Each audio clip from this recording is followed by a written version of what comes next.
Hello guys, welcome to my channel. इससे पहले वाले सेशन में हम लोगों ने डिस्कस किया था नेशनल इमरजेंसी के बारे में। आज हम लोग पढ़ेंगे आर्टिकल 356 यानी कि प्रेसिडेंट्स रूल स्टेट इमरजेंसी के बारे में। तो ये जो इमरजेंसी प्रोविजंस है ये हमारे कॉन्स्टिट्यूशन में पार्ट 18 में दिया गया है। तो पार्ट 18 ऑफ द कॉन्स्टिट्यूशन में 3 आर्टिकल्स है which deals with emergency provisions. सबसे पहले article 352 which talks about national emergency. Article 356 deals with presidents rule या फिर हम इसे स्टेट इमरजेंसी भी कहते हैं। And article 360 deals with financial emergency. आज हम लोग पढ़ेंगे आर्टिकल 356 यानी कि स्टेट इमरजेंसी के बारे में।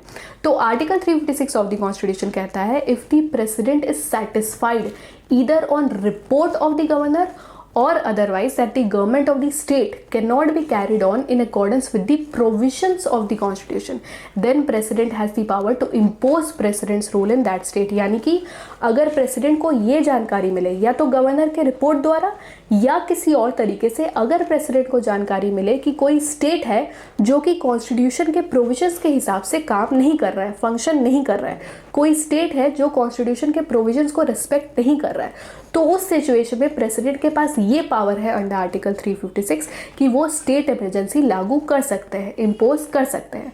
अब आर्टिकल 356 कह रहा है if the president is satisfied either on report of the governor और अदरवाइज। तो ज़रूरी नहीं है कि गवर्नर के रिपोर्ट द्वारा ही प्रेसिडेंट को ये जानकारी मिल रही है। अगर किसी और तरीके से भी और अदरवाइज, मान लो अगर कोई इंटेलिजेंस रिपोर्ट द्वारा या कोई रॉ रिपोर्ट द्वारा किसी भी और तरीके से अगर प्रेसिडेंट को पता चल रहा है कि particular state is not working in accordance with the provisions of the constitution, तब भी उस सिचुएशन में भी प्रेसिडेंट स्टेट इमरजेंसी उस स्टेट में लागू कर सकता है।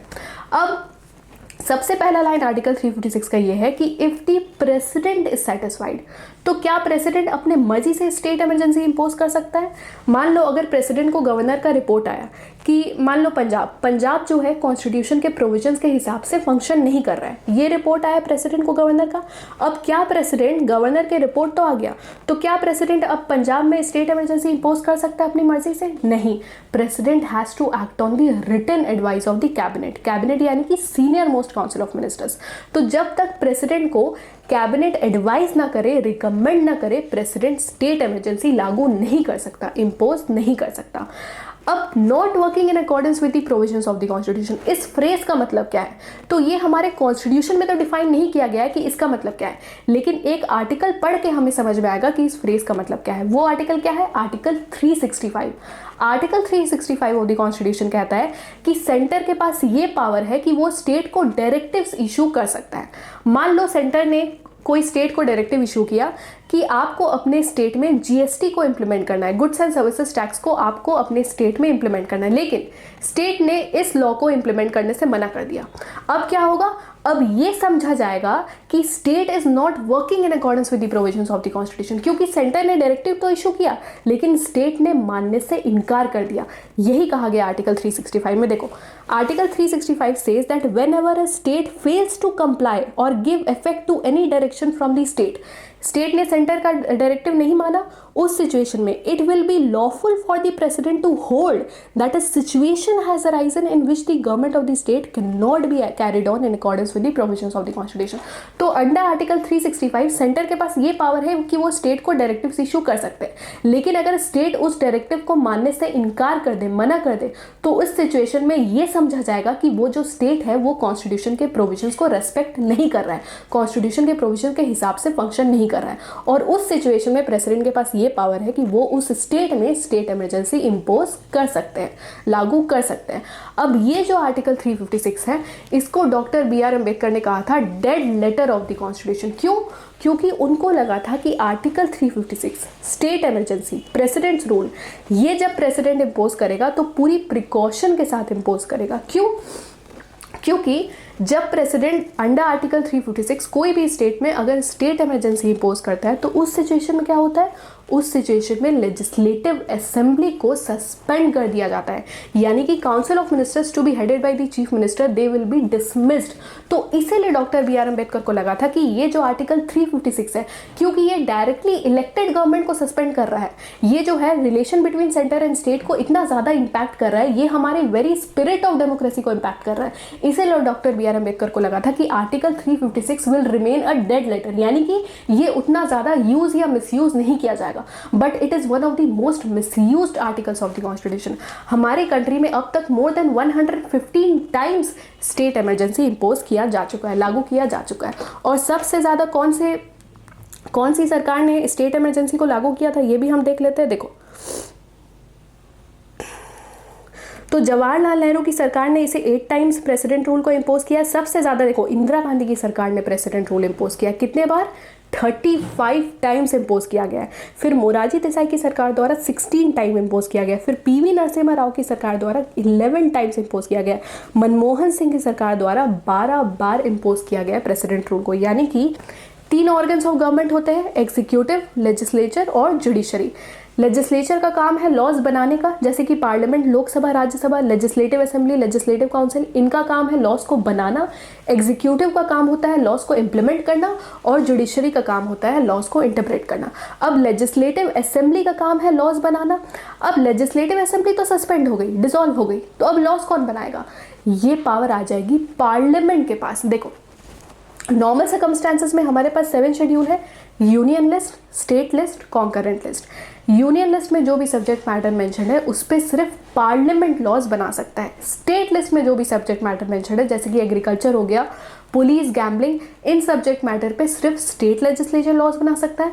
और कॉन्करेंट लिस्ट में जो भी सब्जेक्ट मैटर मेंशन है उस पर पार्लियामेंट और स्टेट लेजिस्लेचर दोनों लॉज बना सकते हैं। लेकिन तो जब आर्टिकल 356 इम्पोज किया जा रहा है तो स्टेट लेजिस्लेचर सस्पेंड हो जा रहा है, तो स्टेट लिस्ट अब किसके कंट्रोल में आ जाएगा? अब स्टेट लिस्ट पार्लियामेंट के कंट्रोल में आ जाएगा। नॉर्मल सिचुएशन में स्टेट लिस्ट स्टेट लेजिस्लेचर के पास ही है, लेकिन एबनॉर्मल सिचुएशन में, कॉन्स्टिट्यूशनल इमरजेंसी के दौरान, जब स्टेट इमरजेंसी इम्पोज किया जाएगा उस दौरान state list will come under the control of the parliament. That means now parliament will have the power to make laws on the subject matter that has been mentioned under the state list. अब state emergency के दौरान council of ministers to be headed by chief minister, they will also be dismissed. तो अब उनका executive power, उनका administration power किसके पास चल जाएगा? पूरी तरीके से गवर्नर के पास चला जाएगा। और गवर्नर को कौन अपॉइंट करता है? प्रेसिडेंट अपॉइंट करता है। यानी कि गवर्नर का जो एडमिनिस्ट्रेशन पावर है, जो एग्जीक्यूटिव पावर है, that will be exercised by the president through the governor. क्यों? क्योंकि governor act as a agent of the centre. तो यहाँ पे क्या हो रहा है, जब प्रेसिडेंट रूल को लागू किया जा रहा है तब स्टेट लेजिस्लेचर तो सस्पेंड हो ही रहा है, यानी कि जो लॉ मेकिंग पावर है वो पार्लियामेंट के कंट्रोल में आ जा रही है और जो एग्जीक्यूटिव पावर है वो पूरी तरीके से गवर्नर के कंट्रोल में आ जा रही है। That means now the president will exercise this executive powers through the governor of the state. ये होता है इम्पैक्ट ऑफ स्टेट इमरजेंसी।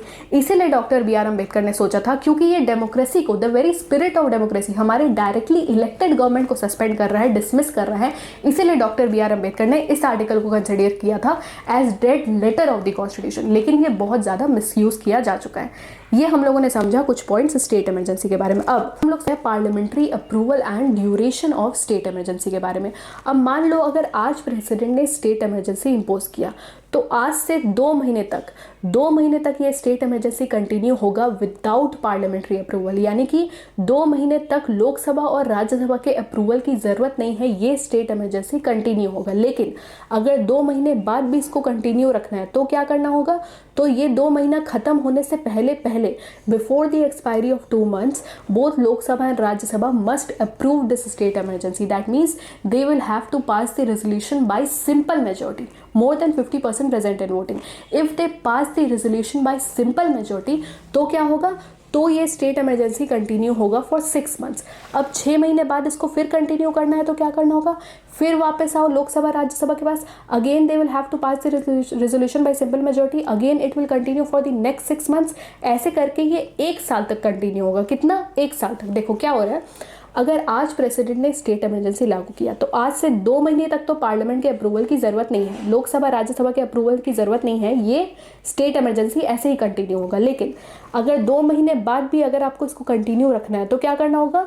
ये 2 महीना ख़त्म होने से पहले लोकसभा और राज्यसभा को इस स्टेट इमरजेंसी को अप्रूव करना होगा, यानी कि they will have to pass the resolution by simple majority. दोनों अगर ये स्टेट इमरजेंसी को अप्रूव कर देंगे तो ये स्टेट इमरजेंसी फिर कब तक कंटिन्यू होगा? 6 मंथ्स एट ए टाइम, एक बार के लिए 6 महीने तक कंटिन्यू होगा। 6 महीने तक को फिर 6 महीने बाद अगर आपको और एक्सटेंड करना है तो क्या करना होगा? फिर वापस आओ लोकसभा राज्यसभा के पास, if they pass the resolution by simple majority again it will continue for 6 months, यानी कि ये ऐसे करके 1 साल तक कंटिन्यू होगा। ये 2 महीना हो गया, 6 महीना 6 महीना, 1 साल के लिए कंटिन्यू होगा। लेकिन अगर 1 साल बाद भी इसको कंटिन्यू करना है तो उसके लिए 2 conditions has to be satisfied. वो 2 कंडीशन क्या है?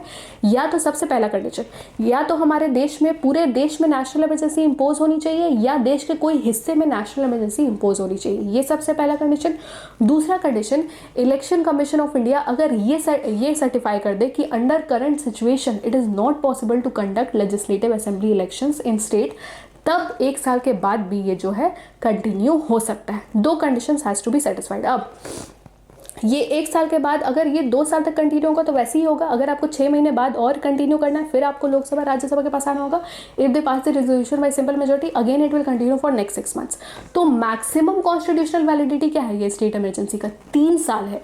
1 साल तक तो ये ऐसे ही कंटिन्यू हो गया, कोई उसमें कंडीशन सेटिस्फाई करने की जरूरत नहीं है। लेकिन अगर आपको 1 साल बाद भी इसको कंटिन्यू करना है तो 1 साल बाद कितना साल ये कंटिन्यू हो सकता है? और 2 साल, मतलब मैक्सिमम कितना?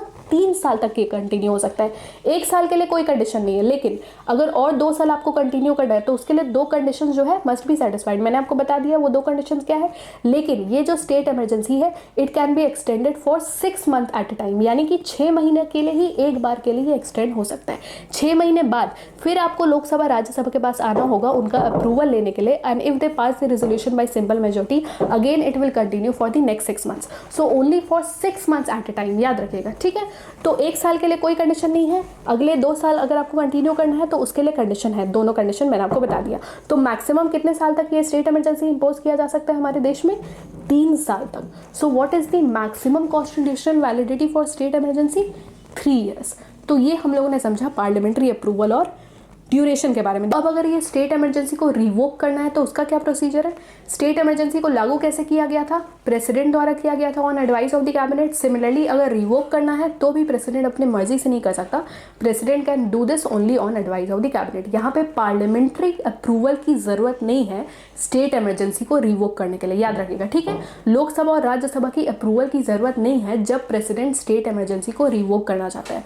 अगर प्रेसिडेंट को कैबिनेट एडवाइस करेगा तो प्रेसिडेंट बाय सब्सिक्वेंट प्रोक्लेमेशन ये स्टेट इमरजेंसी को रिवोक कर सकता है। तो अब हम लोग देखते हैं कि एसआर बोमाई जजमेंट में सुप्रीम कोर्ट ने क्या ऑर्डर्स पास किए रिलेटेड टू प्रेसिडेंट्स रूल। क्योंकि ये प्रेसिडेंट रूल बहुत ज्यादा मिसयूज हो रहा था, इसीलिए सुप्रीम कोर्ट ने कुछ रिस्ट्रिक्शंस इंपोज किए ऑन प्रेसिडेंट रूल। जैसे कि सबसे पहला, it said that the power of the president to dismiss a government of the state is not absolute. It said that the president should use this power only after his proclamation has been approved by both the houses of the parliament. अब president ने state emergency impose तो कर दिया, लेकिन इसका मतलब ये नहीं है कि जैसे ही स्टेट इमरजेंसी इंपोज किया गया वैसे ही स्टेट लेजिस्लेचर को प्रेसिडेंट डिसमिस कर देगा। ये पावर प्रेसिडेंट के पास नहीं है। जब तक पार्लियामेंट अप्रूवल ना दे ये स्टेट इमरजेंसी को तब तक प्रेसिडेंट स्टेट लेजिस्लेचर को डिसमिस नहीं कर सकता है, वही कहा गया है। Until then the president can only suspend the legislative assembly. सिर्फ प्रेसिडेंट लेजिस्लेटिव असेंबली को सस्पेंड कर सकता है, डिसमिस नहीं कर सकता है। डिसमिस कब कर सकता है? जब पार्लियामेंट अप्रूवल दे दे इस स्टेट इमरजेंसी के लिए, तब।